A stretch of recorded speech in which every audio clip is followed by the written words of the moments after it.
Welcome back to new video. আমি মাম্পি ওম travel ব্লগে নিয়ে চলে এসেছি আরো একটি নতুন ভিডিও। পশ্চিমবঙ্গের মধ্যে থাকা সব থেকে বড় পার্ক, যে পার্কের মধ্যে আসলে পরে তোমরা একসাথে ঘুরে দেখে নিতে পারবে সেভেন ওয়ান্ডার্স, সপ্তম আশ্চর্য। আশা করছি ইন্ট্রো শুনে তোমরা নিশ্চয়ই আন্দাজ করতে পেরেছো। হ্যাঁ, আজকে খুব সুন্দরভাবে সহজ পদ্ধতিতে একদম কম টাকা খরচা করে ভ্রমণ করিয়ে দেখাবো ইকো পার্ক। হাওড়া থেকে কিভাবে মাত্র 60 টাকা খরচা করে তোমরা পৌঁছাবে ইকো পার্কে, ইকো পার্কের ভেতরে এন্ট্রি করতে হলে কত টাকার টিকিট কাটবে, কোন গেট দিয়ে এন্ট্রি করলে পরে সেভেন ওয়ান্ডার্স খুব সুন্দরভাবে ঘুরতে পারবে এবং সেভেন ওয়ান্ডার্স দেখার জন্য কত টাকার টিকিট কাটবে, কোথায় খাবার দাবার খাবে, পার্ক ঘুরতে কতক্ষণ সময় লাগতে পারে এবং নতুন বছরে ইকো পার্কে নতুনত্ব কি কি এসছে, নতুন অ্যাক্টিভিটি তোমরা কি করতে পারবে, সেগুলো করলে পরে কত টাকা খরচা হতে পারে, এ টু জেড ইনফরমেশন তুলে ধরবো এই ছোট্ট ভিডিওটির মাধ্যমে।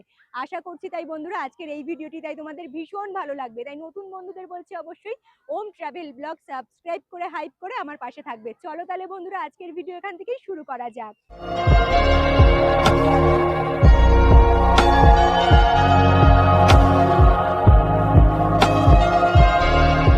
গুড মর্নিং বন্ধুরা, ঘড়ির কাঁটায় এখন বাজে সকাল ঠিক 7:30। ইকো পার্ক ভ্রমণের জন্য আজকে আমার জার্নিটা স্টার্ট করছি কিন্তু একদম হাওড়া স্টেশনের সামনে থেকে।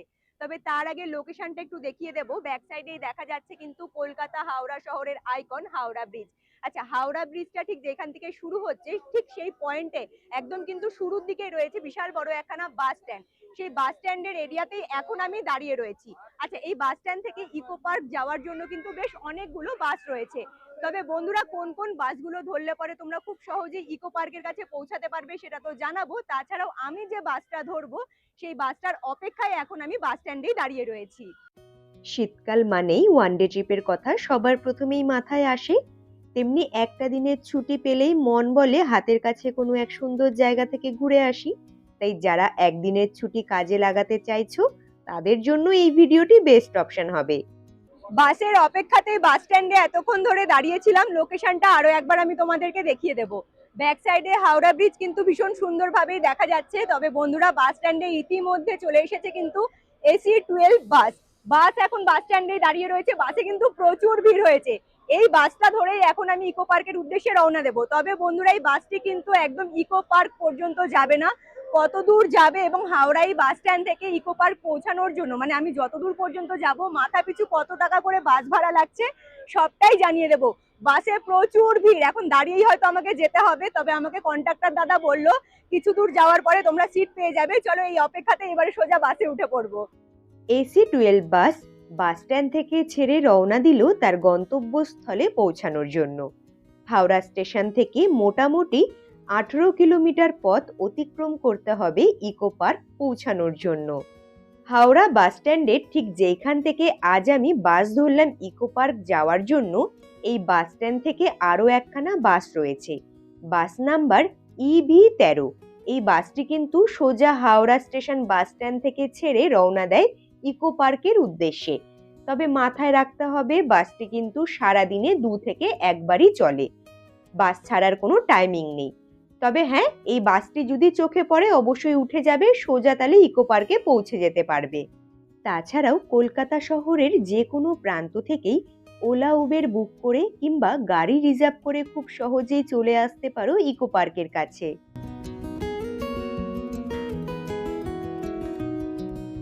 ফাইনালি আমি বাস থেকে নেমে পড়েছি বিশ্ব বাংলার ঠিক সামনে। ব্যাক সাইডেই দেখা যাচ্ছে বিশ্ব বাংলা রেস্টুরেন্ট, কলকাতা শহরের আরো একখানা ফেমাস জায়গা। আচ্ছা, আমি যে হাওড়া বাস স্ট্যান্ড থেকে বাস ধরে বিশ্ব বাংলা গেটের কাছে আসলাম আমার কিন্তু বাস ভাড়া মাথা পিছু লেগেছে 40 টাকা করে। তাছাড়াও বন্ধুরা এই বিশ্ব বাংলা রেস্টুরেন্টের ঠিক উল্টো দিকে একদম রোডের ওপরে লাইন দিয়ে দাঁড়িয়ে রয়েছে কিন্তু অটো। এখান থেকে অটো ধরে এখন সোজা রওনা দেবো আমি ইকো পার্কের উদ্দেশ্যে। আচ্ছা, ইকো পার্কের ভেতরে এন্ট্রি করার জন্য মোটামুটি অনেকগুলো গেটই রয়েছে, আশা করছি তোমরা সেই ব্যাপারটা জানো। তবে তোমরা কোন গেটের কাছে গিয়ে নামতে চাইছো অটো থেকে সেটা কিন্তু অটোতে ওঠার আগেই অটো ড্রাইভার দাদাদের জানিয়ে দেবে। সেই হিসেবেই তারা সেই গেটের সামনে তোমাদেরকে নামিয়ে দেবে। তবে আমি ইকো পার্কের ভেতরে ভিজিট করার জন্য কোন গেটটা ব্যবহার করব সেটা জানার জন্য অবশ্যই আমার সাথে থাকতে হবে। বিশ্ব বাংলা গেটের সামনে থেকেই ইকো পার্কের দূরত্ব হলো 3 কিলোমিটার। এই 3 কিলোমিটার পথ আমি কিন্তু অটো করেই অতিক্রম করেছিলাম। শুধু অটোই নয়, তোমরা বিশ্ব বাংলা গেটের সামনে থেকে বাস ধরেও চলে আসতে পারো ইকো পার্কের সামনে। তবে বন্ধুরা তোমরা হয়তো অনেকেই জানো মেট্রোর অরেঞ্জ লাইনের কাজ আর কিছুটাই বাকি রয়েছে। পুরো কাজ সম্পূর্ণ হয়ে গেলে তোমরা যে কোনো প্রান্ত থেকেই কিন্তু মেট্রো ধরে চলে আসতে পারবে ইকো পার্কের একদম ঠিক কাছে। তবে এখন আপাতত বাড়ির কাছে থাকা মেট্রো স্টেশন থেকে মেট্রো ধরে চলে আসতে পারো সেক্টর 5-এ। সেক্টর 5 থেকে চলে আসতে পারো অটো কিংবা বাস ধরে তোমরা ইকো পার্কে, নয়তো তোমরা আসতে পারো করুণাময়ী মেট্রো স্টেশনে। সেইখান থেকেও তোমরা কিন্তু অটো বাসের সুযোগ সুবিধে পেয়ে যাবে ইকো পার্কে আসার জন্য। অটো থেকে নেমে পড়লাম, একদম কিন্তু ঠিক লোকেশনটা দেখো, ব্রিজের নিচে। অটো ড্রাইভার দাদা আমাদেরকে ছেড়ে দিল, সামনের দিকে তাকালেই দেখা যাচ্ছে কিন্তু ইকো পার্কের এরিয়াটা।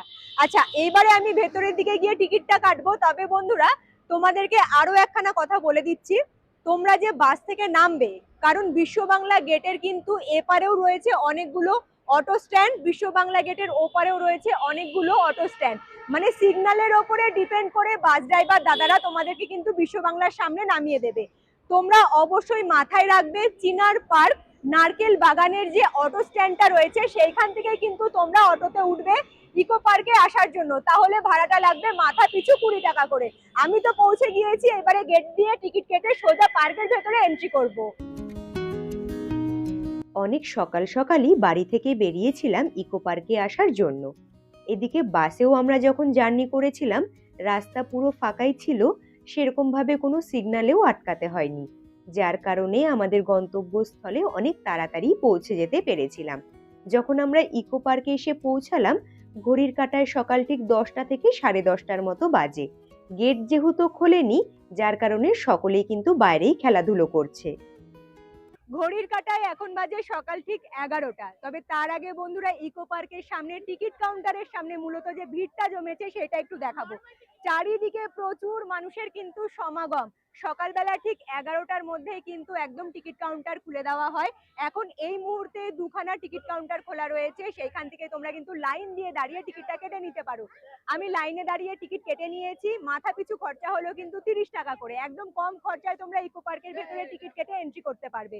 সাথে যেহেতু রিশু ওম দুজনেই রয়েছে, রিশু যেহেতু 3 বছর বয়স, ওর কোনো রকম টিকিট লাগলো না। তবে 3 বছরের ঊর্ধ্বে যে সকল বাচ্চারা তোমাদের সাথে থাকবে তাদের কিন্তু একদম ফুল টিকিটই লাগবে, মানে 30 টাকা দিয়ে টিকিটটা কেটে নিতে হবে।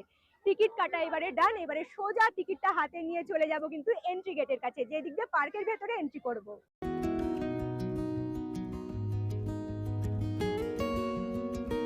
ইকো পার্কের 4 নাম্বার গেট দিয়ে টিকিট চেক করি আমি ফাইনালি ভিজিট করেছি ইকো পার্কের একদম ঠিক ভেতরে। আচ্ছা, ইকো পার্কের ভেতরে এন্ট্রি করার পরে সবার প্রথমেই চোখে পড়বে কিন্তু এখানে করোনা ভাইরাস। সকলেই করোনা ভাইরাসের সামনে দাঁড়িয়ে ছবি ক্লিক করছে।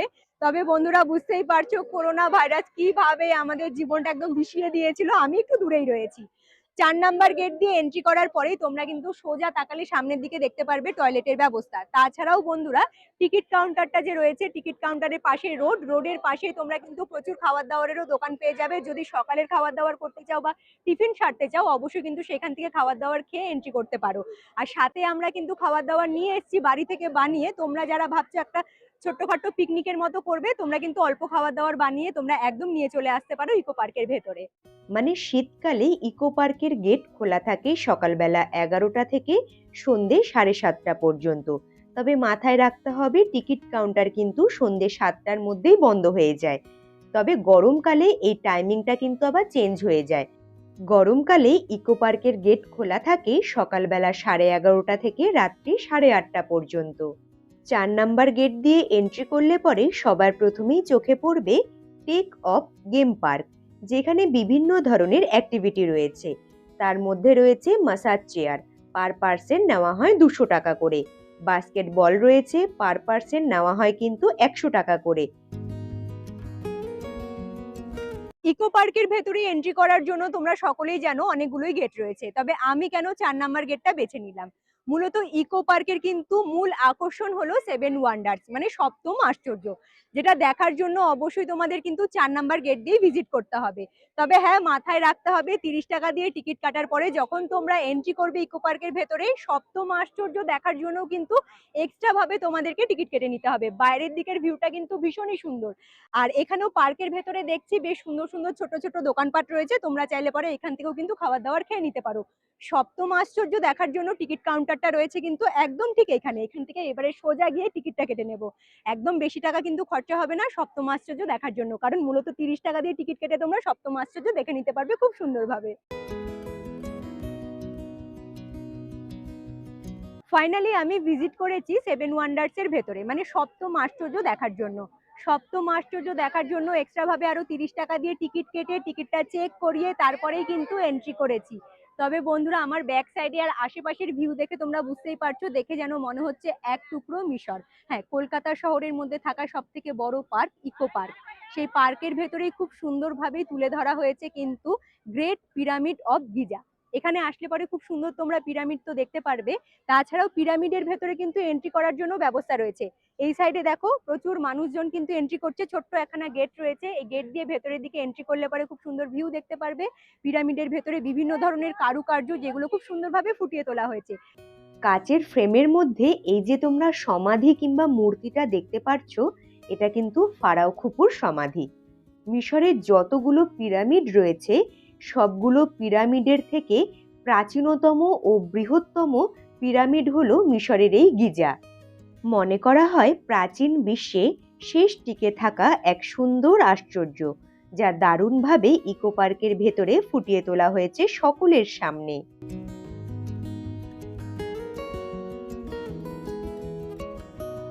মিশরের ঠিক পিরামিডের সামনে খুব সুন্দর ছোট্ট একখানা জলাশয়, আর এইখান থেকে আর্টিফিশিয়াল ভাবে খুব সুন্দর একখানা কিন্তু ঝর্ণার ব্যবস্থা করা হয়েছে, যে জলটা পুরো একদম নদীর ওপরে কিন্তু বয়ে যাচ্ছে।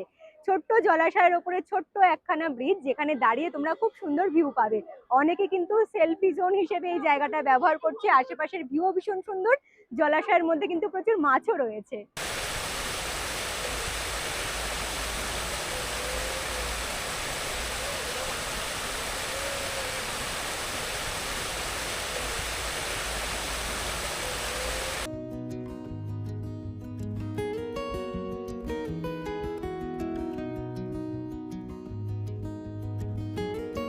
চলে এলাম জর্ডানের পেট্রা শহর ঘুরে দেখার জন্য।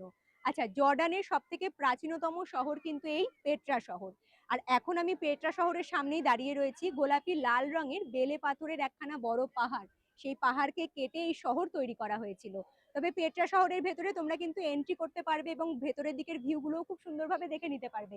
পেট্রা শহরের ভেতরে এন্ট্রি করার জন্য রয়েছে কিন্তু ছোট্ট একখানা প্রবেশদ্বার, তবে কোনো জিনিসে তোমরা কিন্তু হাত দিতে পারবে না। পেট্রা শহরের ঠিক উল্টো দিকেই এখানে দেখো পেট্রা শহরেরই একখানা ছোট্ট অংশ, যেই অংশের নিচে এখানে ছোট্ট একখানা বসেছে কিন্তু আইসক্রিমের স্টল। আমার ছোট ছেলে আইসক্রিম খেতে ভীষণ পছন্দ করে, এসে অলরেডি একখানা আইসক্রিম সকাল সকাল খেয়ে নিয়েছে। তাই বাবা মাকে বললাম একটু ওকে সাইডে নিয়ে যেতে। চলো এইবারে তাহলে পেট্রা শহরের ভেতরে ভিজিট করা যাক। জর্ডানের পেট্রা শহর বহু প্রাচীন একখানা শহর, যে দেশে পেত্রা অবস্থিত এবং নাবাতীয় রাজ্যের রাজধানীও বলা হয়ে থাকে। তবে জর্ডানের পেট্রা শহর কিন্তু বহু প্রাচীন হলে পরেও পর্যটকদের কাছে ভীষণ আকর্ষণীয় একখানা স্থান। বেলে পাথরের একখানা পাহাড়কে কেটে খুব সুন্দরভাবে একখানা সাম্রাজ্য তৈরি করা হয়েছিল, যেখানে খোদাই করা হয়েছিল সমাধি, মন্দির ও বাড়িঘর। ব্যবসা বাণিজ্য ও অন্যান্য দিক থেকে জর্ডানের পেট্রা শহর অনেক উন্নত ছিল। তবে জর্ডানের পেট্রা শহরের ভেতরে যখন এন্ট্রি করবে, পাথরের গায়ে খোদাই করা খুব সুন্দর সুন্দর তোমরা অনেক মূর্তি দেখতে পারবে। দূর থেকে দেখার চেষ্টা করবে, গায়ে হাত দেবে না।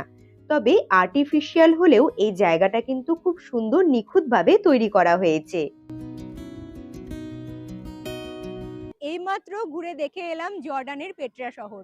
জর্ডানের পেট্রা শহর থেকে বেরিয়ে সোজা চোখে পড়লো কিন্তু যিশু খ্রিস্টের বিশাল বড় একখানা মূর্তি। আচ্ছা, ক্রাইস্ট দ্য রেডিমার, এইখানকার বিষয়ে ছোট্ট করে একটু বলবো তোমাদেরকে। কর্কোভাডো পাহাড়ের চূড়ায় কিন্তু এই বিশাল যিশু খ্রিস্টের মূর্তি, যা পর্যটকদের কাছে ভীষণ আকর্ষণের এক জায়গা। সামনের দিকে প্রচুর ভিড় জমেছে শুধুমাত্র ছবি তোলার জন্য, জায়গাটা বেশ ভালো লাগছে। বিশ্বের বৃহত্তম আর্ট ডেকো স্টাইলের ভাস্কর্য এই যিশু খ্রিস্টের মূর্তি। ক্রাইস্ট দ্য রেডিমার, যিশু খ্রিস্টের এই বিশাল বহুল মূর্তিটি ব্রাজিলে যতটা পরিমাণে ফেমাস, ইকো পার্কের ভেতরেও কিন্তু ততটা পরিমাণেই ফেমাস। একটু ব্যাক সাইডের ভিউটা আমি তোমাদেরকে দেখাবো। একের পর এক সকলে এসে দাঁড়িয়ে রয়েছে শুধুমাত্র একখানা ছবি তুলবে বলে। এই দিককার ভিড়টা একটু দেখাবো। এই হলো সামনের দিকে টিকিট কাউন্টার, এটা হলো 4 নাম্বার গেট। এইখান থেকে 4 নাম্বার গেটটা দেখা যাচ্ছে, আর এই হলো এন্ট্রি গেটটা। দেখো ভিড়টা একটু বন্ধুরা, মানে যত বেলা বাড়ছে ভিড় কিন্তু ততটা পরিমাণেই বেড়ে যাচ্ছে। আর এই পাশেই দেখা যাচ্ছে মেন রোড, চারিদিকটা ভীষণ সুন্দর করে সাজানো, মানে এত সুন্দর গাছগাছালি রয়েছে, কাগজ ফুলের গাছগুলো দিয়ে সাজানো। রোডটা কিন্তু সেইভাবে দেখা যাচ্ছে না, পুরো গাছগুলো ভিউটা খুব সুন্দর করে ক্যাপচার করে রেখেছে।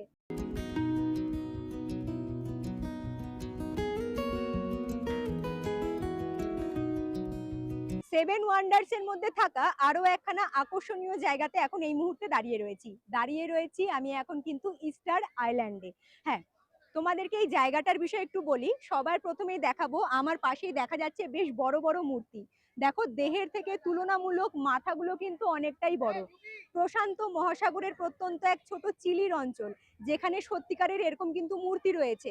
আর আসল জায়গাতে বন্ধুরা গেলে পরে তোমরা খুব সুন্দরভাবে কিন্তু দেখতে পারবে এরকম মূর্তি, যেখানে অবশ্যই আমি তো ভিজিট করতে পারবো না, ভবিষ্যতেও যদি যেতে পারি তার কোনো ঠিক নেই। তবে বন্ধুরা এইখানে কিন্তু সেই জায়গাটাকে খুব সুন্দরভাবে তুলে ধরা হয়েছে। আসল জায়গাতে কিন্তু মানে প্রশান্ত মহাসাগরের যে চিলির অঞ্চলটা রয়েছে সেখানে প্রায় এরকম নাকি 900টারও বেশি মূর্তি দেখা যায়। চিলিতে থাকা ইস্টার আইল্যান্ড বা ইস্টার দ্বীপ, যা পলিনেশিয়ানদের কাছে রাপানুই নামে পরিচিত, এক একটা মূর্তি ঘিরে দাঁড়িয়ে রয়েছে এক একজন, শুধুমাত্র ছবি তোলার জন্য। হাঁটি হাঁটি পায়ে এবারে সোজা চলে এলাম আমি কিন্তু আগ্রাতে। ভাবা যায় কলকাতা শহরের মধ্যে থাকা খুব সুন্দর একখানা পার্কের ভেতরে, ইকো পার্কের ভেতরেই কিন্তু তৈরি করা হয়েছে খুব সুন্দরভাবে আগ্রার তাজমহল, যেটা এখন আমি দেখতে পাচ্ছি, এবং ব্যাক সাইডে আগ্রার তাজমহল দারুণ সুন্দরভাবে কিন্তু সকলেই ঘুরে দেখছে। আচ্ছা, তার আগে অবশ্যই বলবো বন্ধুরা, তোমরা যারা একদম কম টাকা খরচা করে আগ্রাতে গিয়ে আগ্রা পুরো ঘুরতে চাও, তাজমহল ঘুরে দেখতে চাও, অবশ্যই কিন্তু অলরেডি আগ্রার ওপরে একটি ভিডিও বানিয়ে আমার চ্যানেলে আপলোড করেছি, তোমরা চাইলে পরে দেখে নিতে পারো। এইবারে কলকাতা শহরের মধ্যে থাকা ইকো পার্কের ভেতরে যে আগ্রার তাজমহল রয়েছে সেটা ঘুরে দেখবো। প্রচুর ভিড়, কিন্তু প্রচুর ভিড়, মানে সকলেই ওপরে উঠে খুব সুন্দরভাবেই ঘুরে দেখছে। সব থেকে বড় কথা, আমি তো নিজের চোখে আগ্রার তাজমহল দেখে এসেছি। ঠিক আগ্রার তাজমহলের গায়ে যেরকম সুন্দর কারুকার্য রয়েছে, নকশা রয়েছে, সেইগুলোও কিন্তু খুব সুন্দরভাবে এখানে ফুটিয়ে তোলা হয়েছে।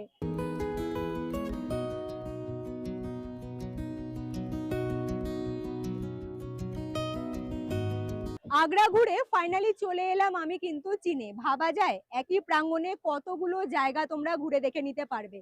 আচ্ছা, সামনের দিকে যেমন দেখা যাচ্ছে আগ্রার তাজমহল, এখন এই মুহূর্তে দাঁড়িয়ে রয়েছে আমি চীনের প্রাচীর দেখার জন্য। আশেপাশের ভিউটা তোমরা নিশ্চয়ই বুঝতে পারছো, খুব সুন্দরভাবে কিন্তু আর্টিফিশিয়াল ভাবে এই জায়গাটা কিন্তু তুলে ধরা হয়েছে। ঠিক এইখান থেকে পুরো পার্কের একদম সেভেন ওয়ান্ডার্স কিন্তু দারুণ ভাবে দেখা যাচ্ছে। তাই অবশ্যই তোমাদের বলবো, তোমরা কিন্তু চীনের প্রাচীরে অবশ্যই আসবে, ওপর থেকে চারিদিকের ভিউটা দেখবে, বেশ ভালো লাগবে।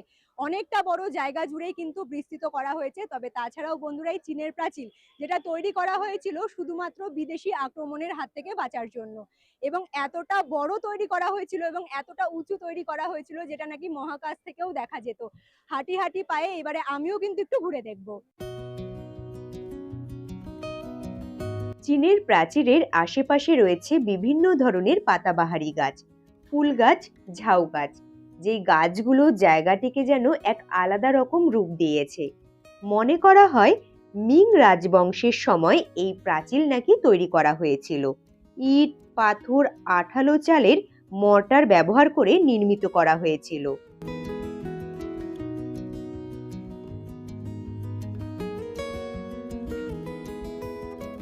ভিড়টা শুধু লক্ষ্য করো বন্ধুরা, মানে ভিড়ে কাজ করতে এত সমস্যা হচ্ছে। যাই হোক, তাও কিন্তু ছোট্ট ছোট্ট করে সমস্ত জায়গাগুলো তোমাদের কাছে খুব সুন্দরভাবে তুলে ধরার চেষ্টা করছি।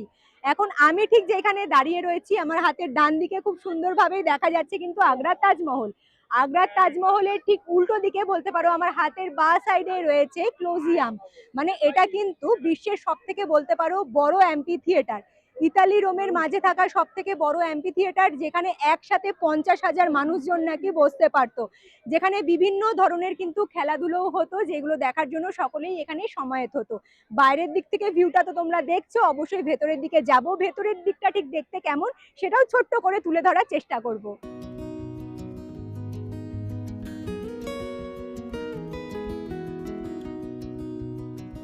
রোমান সাম্রাজ্যের স্থাপত্য, যা আজও বিশ্বজুড়ে পর্যটকদের আকর্ষণীয় জায়গা।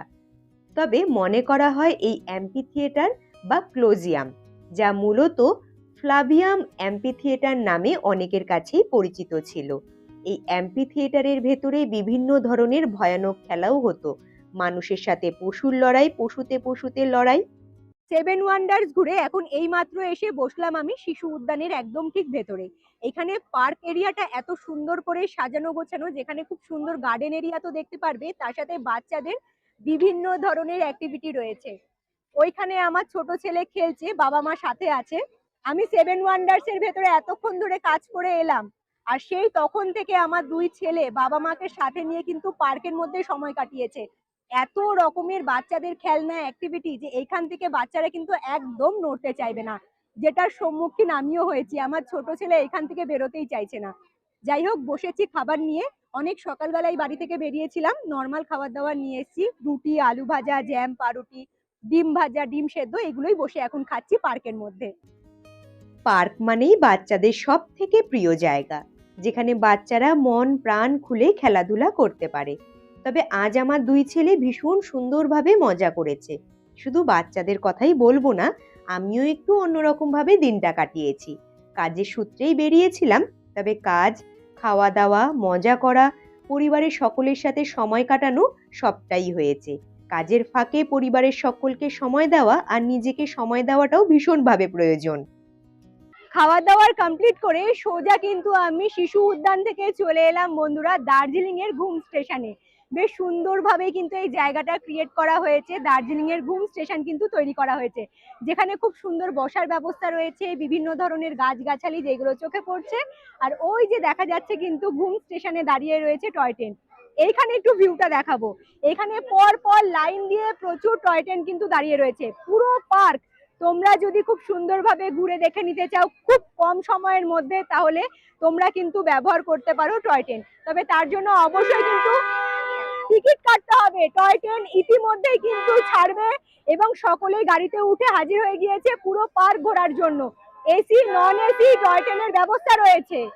এসি ট্রেনে যদি তোমরা ঘুরতে চাও পুরো পার্ক, তাহলে মাথা পিছু খরচা হবে 250 টাকা। নন এসি ট্রেনে পুরো পার্ক ঘুরতে চাইলে খরচা হবে মাথা পিছু 150 টাকা করে।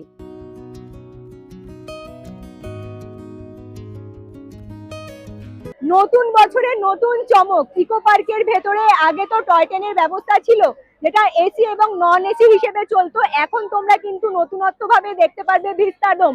এই টয় ট্রেনেও কিন্তু তোমরা খুব সুন্দরভাবে টিকিট কেটে পুরো পার্ক ঘুরে দেখে নিতে পারো। সামনে দিয়ে যাচ্ছে কিন্তু Vistadome toy train. Vistadome toy ট্রেনে যদি তোমরা পুরো পার্ক ঘোরো, তাহলে খরচা হবে মাথা পিছু 300 টাকা।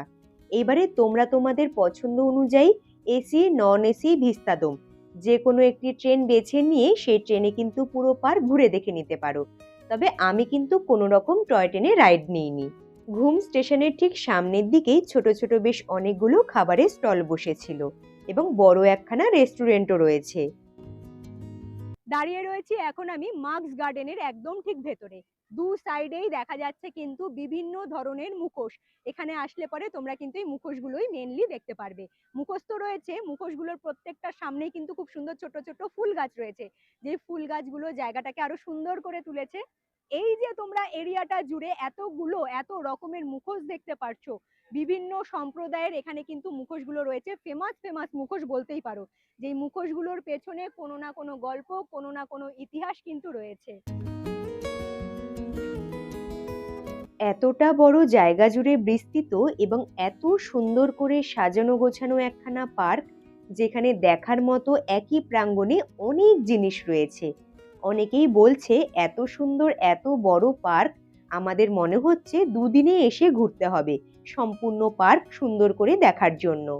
মার্কস গার্ডেন বলতে পারো মুখোশের বাগান। শুধু মুখোশের বাগান বলাটা ভুল হবে, মুখোশ ছাড়াও এখানে বিভিন্ন ধরনের রং বেরঙের ফুল গাছ, পাতাবাহারি গাছ রয়েছে। তোমাদের এই মুখোশের বাগান ঘুরে কেমন লাগলো অবশ্যই জানিও। মার্কস গার্ডেনের ঠিক উল্টো দিকে বিশাল বড় একখানা কিন্তু রয়েছে মাঠ প্রাঙ্গণ, যেখানে তোমাদেরকে এখন এই মুহূর্তে দেখাবো শুধু ভিড়টা। চারিদিকটা একটু খেয়াল করো, প্রচুর মানুষজন।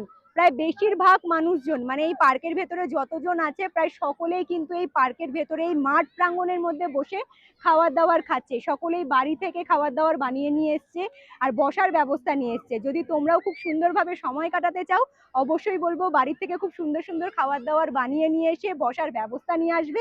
এখানে বসে খুব সুন্দর সময় কাটাতে পারবে পরিবারের মানুষজনদের সাথে।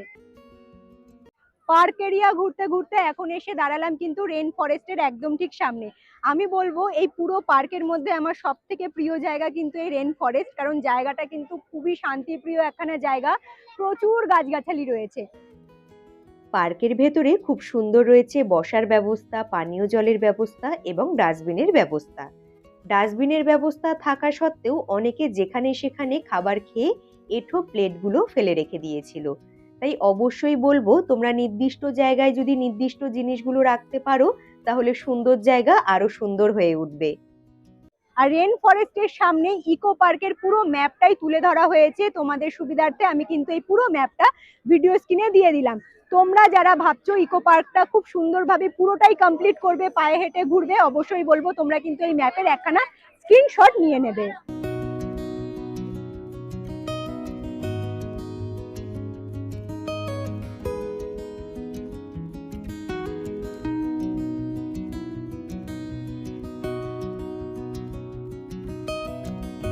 এই মুহূর্তে এসে দাঁড়ালাম আমি কিন্তু স্কালচার গার্ডেনের একদম ঠিক ভেতরে। সামনের দিকে ভীষণ সুন্দর প্রবেশদ্বার রয়েছে। প্রবেশদ্বার দিয়ে যখনই তোমরা এন্ট্রি করবে খুব সুন্দর দু সাইডেই দেখতে পারবে কিন্তু ক্যাকটাস গাছ দিয়ে ভরা, জায়গাটা ভীষণ সুন্দর করে সাজানো। তাছাড়াও বন্ধুরা একখানা কথা অবশ্যই বলবো, এই যে আমি স্কালচার গার্ডেনের ভেতরে আসলাম, মার্কস গার্ডেনটা ঘুরে দেখলাম, রেন গার্ডেনটা দেখলাম, এই সব জায়গাগুলো ঘুরে দেখার জন্য এক্সট্রা ভাবে কোনো টিকিটই তোমাদের কাটতে হবে না। সবার প্রথমে আমি যে 4 নাম্বার গেটের কাছে এসে টিকিটটা কেটেছিলাম মাথা পিছু 30 টাকা দিয়ে, সেই টিকিটের বিনিময়ে কিন্তু এই পুরো পার্কটা আমি ঘুরে দেখছি। স্কালচার গার্ডেনের ভেতরে একবার হলেও তোমরা কিন্তু ভিজিট করবে। এখানে দেওয়ালের মধ্যে খুব সুন্দর কিন্তু ইতিহাসের কথা খোদাই করে আঁকানো হয়েছে, যেগুলো দেখলে পরে আশা করছি তোমাদের ভালোই লাগবে, কারণ আমার তো ভালো লাগছে। রাজা রামমোহন রায়ের যে নবজাগরণ সেটা দেওয়ালের মধ্যে খুব সুন্দরভাবেই খোদাই করে ফুটিয়ে তোলা হয়েছে। এইসব জায়গাগুলো অবশ্যই বলবো একটিবারের জন্য তোমরা ভিজিট করে ঘুরে দেখবে।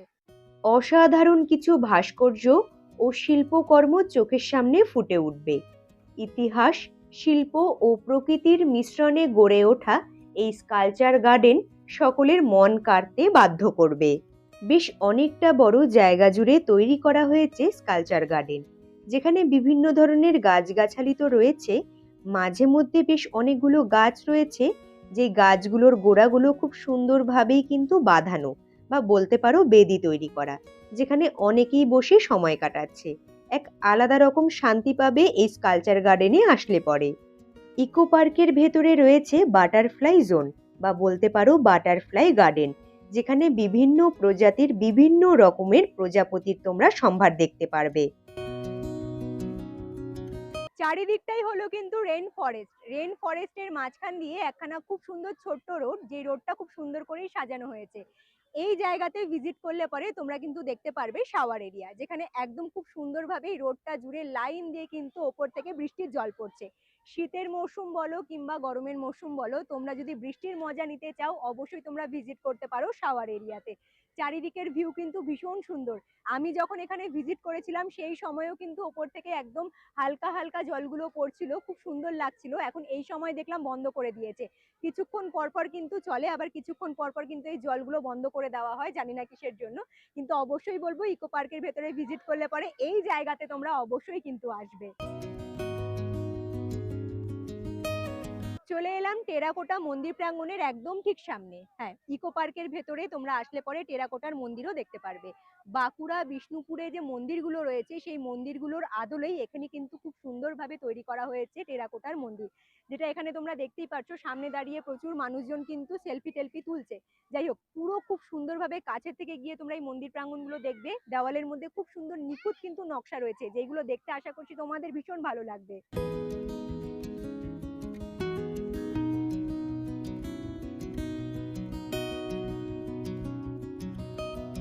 রোজ গার্ডেন ঘুরে বেরোলে পরে তোমরা কিন্তু সবার প্রথমেই দেখতে পারবে এখানে বিশাল বড় একখানা জায়গা জুড়ে ফোয়ারা। সন্ধেবেলা যখন চারিদিকে আলো জ্বলে উঠবে তখন কিন্তু দেখতে আরো সুন্দর লাগবে। ইকো পার্কের ভেতরে এরকম কিন্তু তোমরা 2-4টে ফোয়ারা দেখতে পারবে, যেগুলো সন্ধেবেলার দিকে বিশেষ করে দেখতে ভীষণ সুন্দর দেখায়। দেখো চারিদিকে প্রচুর মানুষজন দাঁড়িয়ে রয়েছে শুধুমাত্র ছবি তোলার জন্য। ফোয়ারার সামনে থেকে সোজা এদিকে তাকালে পরে চোখে পড়বে খড়ের ছাউনি দেওয়া একখানা কিন্তু উডেনের কটেজ। চারিপাশের ভিউ ভীষণ সুন্দর। এই ফোয়ারা দেখে সামনের দিকে বেরিয়ে গেলে পরে একদম কিন্তু তোমরা দেখতে পারবে বিশাল বড় লেক, যেই জায়গাটা ইকো পার্কের মধ্যে থাকা কিন্তু সব থেকে ফেমাস জায়গা বলতেই পারো। এখন সেই দিকেই এগিয়ে যাব।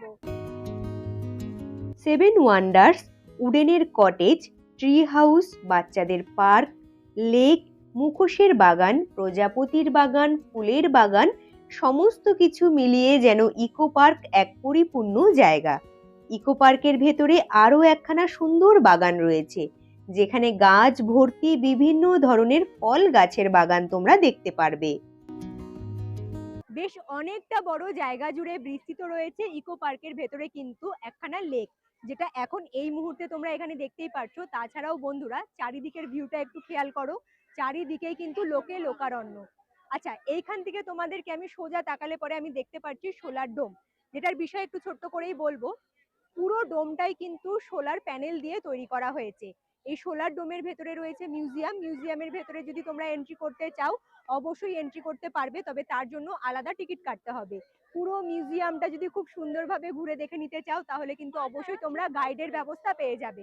আচ্ছা, গাইড নিলে পরে তার জন্য এক্সট্রা চার্জ দিতে হবে। তবে হ্যাঁ, মিউজিয়াম ঘোরার জন্য যে গাইড রয়েছে, বিশেষ করে এখানে কিন্তু এআই রোবট যারা তোমাদেরকে গাইড করে পুরো মিউজিয়ামটা ঘুরিয়ে দেখাবে। তোমরা চাইলে পরে অবশ্যই বলবো ইকো পার্কে কিন্তু একটু সময় নিয়ে আসবে। বিশেষ করে সকালের দিকে যদি তোমরা ভিজিট করতে পারো তাহলে কিন্তু মোটামুটি সারা দিনে পুরো পার্কটা খুব সুন্দরভাবেই ঘুরে দেখে নিতে পারবে। এইখান থেকে সোজা তাকালে দেখা যাচ্ছে প্যারিসের আইফেল টাওয়ার, যেটা দেখতে খুব সুন্দর লাগছে। কিন্তু বুঝতেই পারছো শীতের মরশুম, চারিদিকে কিন্তু হালকা কুয়াশার একখানা আভাস পড়েছে, তাই এইখান থেকে খুব সামান্য পরিমাণেই দেখতে পাচ্ছি। তোমরা আসলে পরে কাছের থেকে দেখে আসতে পারো। ইকো পার্কের ভেতরে বেশ অনেকটা বড় জায়গা জুড়ে তৈরি করা হয়েছে বিশাল একখানা লেক। লেকের গভীরতা প্রায় ২৬ ফুট। বিকেলের পর থেকে পর্যটকদের ভিড় জমে যায় লেকের পাশে। পর্যটকরা লেকের পাশে বসে সময় কাটাতে ভীষণভাবেই পছন্দ করে, তাই ইকো পার্কে ঘুরতে আসা পর্যটকদের কাছে এক আকর্ষণীয় জায়গা কিন্তু এই লেকের পার্ক। কাশ্মীরে ডাল লেকের শিকারা রাইড কতটা পরিমাণে ফেমাস কম বেশি তোমরা সকলেই জানো।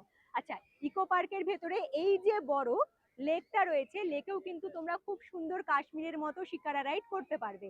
তবে বন্ধুরা মাথায় রাখতে হবে, শিকারা রাইড করলে পরে 30 মিনিটের জন্য খরচা হবে 2 থেকে 4 জন থাকলে পরে 300 টাকা। ছোট ছোট প্যাডেল বোর্ডিং রয়েছে, প্যাডেল বোর্ডিং করতে পারো। 2 থেকে 4 জন থাকলে 30 মিনিটের জন্যই খরচা হবে 200 টাকা। সামনের দিকেই দাঁড়িয়ে রয়েছে কিন্তু ছোট্ট একখানা লঞ্চ, এই লঞ্চে করেও পুরো লেকটা তোমরা ঘুরে দেখে নিতে পারো।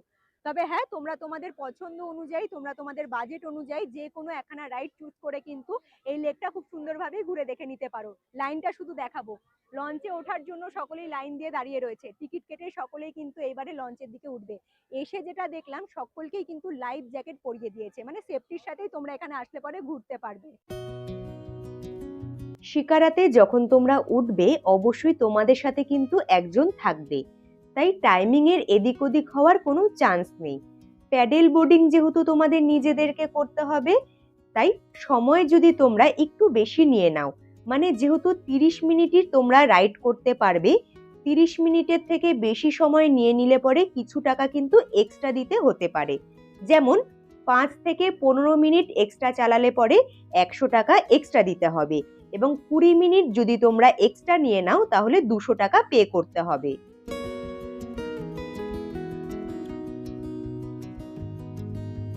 গেট নাম্বার 2 এর সামনে রয়েছে কিন্তু ডুও সাইকেলিং এর ব্যবস্থা। গেট নাম্বার 2 দিয়ে যদি তোমরা ভিজিট করো তাহলে একদম সামনেই দেখতে পারবে ছোট্ট একখানা কাউন্টার, বড় করে বোর্ডের মধ্যে লেখা রয়েছে ডুও সাইকেলিং, যেটা ব্যাক সাইডে তোমরা দেখতেই পারছো। সাইকেলগুলো কিন্তু এখানে সারিবদ্ধভাবে সাজানো থাকে। এতটা পরিমাণে ইকো পার্কে আজকে ভিড় যে একটা সাইকেলও কিন্তু দেখা যাচ্ছে না। এই মাত্র সাইকেল চালিয়ে রাইড করে দুজন কিন্তু সাইকেল রেখে গেল, আবার দেখছি সাইকেল কিন্তু কাউন্টার থেকে বেরিয়ে যাচ্ছে। ডুও সাইকেল মানে বন্ধুরা বুঝতেই পেরেছো, একটা সাইকেলে তোমরা দুজন কিন্তু রাইড নিতে পারবে, সাইকেল চালাতে পারবে। আধ ঘন্টার জন্য যদি তোমরা ভাড়া করো খরচা হবে 150 টাকা। গলা দিয়ে আর আজকে আর আওয়াজ বেরোচ্ছে না, কারণ বুঝতেই পারছো দুই ছেলেকে নিয়ে আজকে ইকো পার্কে এসেছি। বাচ্চাদের সাথে নিয়ে আসলে পরে পার্কে মাদের যে কি অবস্থা হয় সেটা একদম বোঝা দেয়। সাথে যেহেতু বাবা মা ছিল তারা অনেকটাই কিন্তু সামলেছে। এখন দেখো ইনারাও কিন্তু সাইকেলিং করবে, তোমরাও চাইলে পরে খুব সুন্দরভাবে কিন্তু 150 টাকা দিয়ে খুব সুন্দরভাবে কিন্তু সাইকেলিং করতে পারো পার্কের ভেতরে। সাইকেলিং, 4 চাকা ব্যাটারি চালিত গাড়ি এবং টয় ট্রেনের ব্যবস্থা পেয়ে যাবে পুরো পার্ক ঘোরার জন্য। 4 নাম্বার গেট দিয়ে এন্ট্রি করার সামনেই তোমরা কিন্তু ওয়াশরুমের ব্যবস্থা পেয়ে যাবে। এইদিকে 2 নাম্বার গেটের কাছে ওয়াশরুমের ব্যবস্থা পেয়ে যাবে। ইকো পার্ক ঘুরতে ঘুরতে প্রায় সন্ধেই হয়ে গেল। তবে বন্ধুরা সন্ধেবেলাও কিন্তু দেখতে আরো সুন্দর লাগছে, কারণ চারিদিকে রং বেরঙের আলো জ্বলে উঠেছে। দাঁড়িয়ে রয়েছি 2 নাম্বার গেটের সামনেই যে টিকিট কাউন্টারটা রয়েছে, এটা কিন্তু আসলে টয় ট্রেনে যারা ঘুরতে চাইছে ইকো পার্ক সেই টিকিট কাউন্টার। ভিড়টা দেখেছো? সন্ধেবেলাও কিন্তু প্রচুর মানুষজন ভিড় জমিয়েছে। সামনে দিয়ে আসছে কিন্তু নতুন ইকো পার্কে চালু হওয়া ভিস্তাডোম টয় ট্রেন। তোমরা যারা একদম বাজেট ফ্রেন্ডলি এবং পকেট ফ্রেন্ডলি উইকেন্ড ট্রিপ করতে চাইছো, তোমাদের জন্য ইকো পার্ক কিন্তু একখানা আইডিয়াল জায়গা।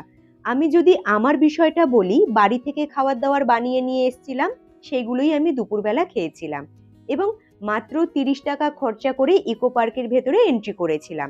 এক্সট্রা ভাবে আমি যেহেতু সপ্তম আশ্চর্য দেখেছি, তার জন্য এক্সট্রা ভাবে 30 টাকা দিয়ে টিকিট কেটে সপ্তম আশ্চর্য দেখেছি। তোমরা যারা সপ্তম আশ্চর্য দেখতে চাইছো না, তোমরা শুধুমাত্র 30 টাকা খরচা করে পার্কটাই ঘুরে দেখে নিতে পারো। পুরো ইকো পার্ক ঘুরে যেটা বুঝতে পারলাম বন্ধুরা, তোমরা যারা বাড়ি থেকে খাওয়া দাওয়া নিয়ে আসবে না, তোমরা কিন্তু ইকো পার্কের ভেতরে এরকম ছোট বড় অনেক ক্যাফে রেস্টুরেন্ট দেখতে পারবে। সেখানে বসেও খুব সুন্দর খাবার দাবার কিন্তু পেয়ে যাবে, খেতেও পারবে। তাছাড়াও যেটা আমি বুঝলাম, প্রত্যেকটা দোকানেই প্রত্যেকটা রেস্টুরেন্টেই কিন্তু চা কফি শুকনো খাবার, তাছাড়াও বিরিয়ানি মোমো চাউমিন অনেক ধরনের খাবার দাবার পাওয়া যাচ্ছে। প্রত্যেকটা দোকানে তেমনি ভিড় রয়েছে। আর আজকে যেহেতু রবিবার, প্রচুর ভিড় হয়েছে। মোটামুটি অন্যান্য দিনগুলো থেকে তুলনামূলক আজকে রবিবারে কিন্তু ইকো পার্কে ভিড়টা দ্বিগুণ। তবে মাথায় রাখতে হবে, ইকো পার্ক কিন্তু শুধুমাত্র সোমবার করে বন্ধ থাকে, বাদবাকি প্রত্যেক দিন কিন্তু সকলের জন্য ইকো পার্কের গেট খোলা থাকে।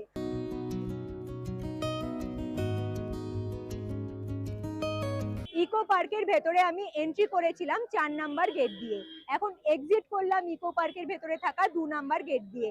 বাইরের দিকে এখানে ব্যাক সাইডে বড় করে লেখা রয়েছে কিন্তু 2। তবে বন্ধুরা গেট নাম্বার 2 দিয়ে বাইরের দিকে বেরিয়ে এসেও দেখছি কিন্তু জায়গাটা ভীষণ জমজমাট। বাচ্চাদের খেলনা থেকে শুরু করে এখানে খাবার দাবারের প্রচুর দোকান বসেছে। খুব সুন্দর লাগছে কিন্তু এই এরিয়াটা। তবে বন্ধুরা আসার সময় আমি কিভাবে হাওড়া থেকে ইকো পার্কে এসেছি সেই জিনিসটা খুব সুন্দরভাবে তুলে ধরার চেষ্টা করেছি। যাওয়ার সময় রুটটা একটু চেঞ্জ করব, তাই ভাবলাম তোমাদের একটু জানিয়ে দিই। ইকো পার্কের সামনে থেকে এবারে কিন্তু আমি একখানা বাস ধরে সোজা চলে যাব এক্সাইড থেকে মেট্রো ধরে সোজা যাব ধর্মতলা থেকে সোজা রওনা দেবো কিন্তু আমি হাওড়ার উদ্দেশ্যে। তবে বন্ধুরা আজকের এই পুরো ভিডিওটি তোমাদের কেমন লাগলো তোমরা কিন্তু অবশ্যই আমাকে কমেন্ট করে জানিও। ভালো লাগলে পরে লাইক করে দিও। আর নতুন বন্ধুরা যারা ভিডিওগুলো দেখছো কিন্তু এখনো পর্যন্ত ওম ট্রাভেল ব্লগ সাবস্ক্রাইব করোনি, তারা এরকম সুন্দর সুন্দর ছোট্ট ছোট্ট ভিডিওগুলো দেখার জন্য ওম ট্রাভেল ব্লগ সাবস্ক্রাইব করে হাইপ করে আমার পাশে থাকতে পারো। যে সকল বন্ধুরা চ্যানেলটি সাবস্ক্রাইব করে আমার পাশে রয়েছে তাদের অসংখ্য ধন্যবাদ। তারা এইভাবেই আমাকে সাপোর্ট করো, আমার পাশে থেকো। আজকের মতো টাটা, দেখা হচ্ছে তোমাদের সাথে নেক্সট ভিডিওতে খুব তাড়াতাড়ি। তোমরা ভালো থেকো, সুস্থ থেকো, টাটা।